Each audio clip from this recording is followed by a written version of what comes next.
Leto 2024 bo v Mirni Peči zelo naložbeno naravnano, je pred časom dejal župan Andrej Kastelic.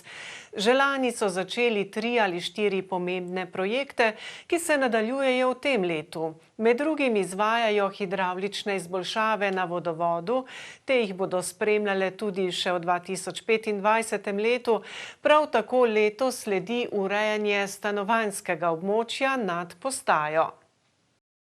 Zaradi več načrtovanih naložb sta 2-letna proračuna precej težka.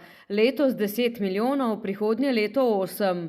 Letos jih, tako Kastelic, poleg omenjenega čaka že podpisana pogodba v letu 2023 za poslovno stanovanjsko cono Dolenja vas v vrednosti 2,5 milijona evrov in ta infrastruktura, ki bo zgrajena v poslovni coni, mora biti zgrajena do konca leta 2024, tako da nas čaka aktivno investicijsko leto tudi na tem področju. Začeli naj bi tudi obnovo ceste po dolini, pri čemer se bodo lahko oprli le na lastna sredstva, medtem ko so pri preostalih pridobili možnost sofinanciranja z državnim in evropskim denarjem. Kot eno od pomembnih zadev je tudi nadaljevanje na trgu investicije, na trgu 8.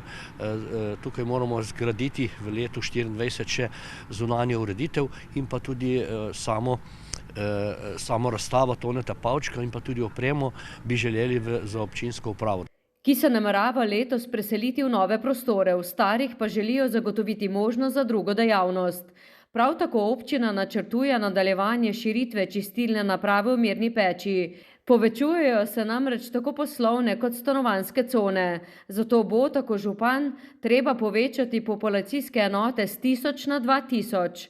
Po izvedbi kliče tudi krožišče v Poljanah. Razpis za izvajalca je Državna direkcija za infrastrukturo objavila lani, letos računajo na začetek gradnje. Seveda mi imamo pa še vsaj en projekt še tudi, ki bi ga želeli umestiti glede na spremembe financiranja, gre iz investicij, to pa je Mirna Peč proti Novemu mestu, ki ga imamo že projekt, že kar en čas narejen, sedaj ga bo potrebno nekako spraviti tudi v proračun direkcije. Projekt obnove ceste skozi Šrango pripravljajo že več let, pojasnjuje Kastelic, a so se sredstva na državni ravni doslej prerazporejala drugam.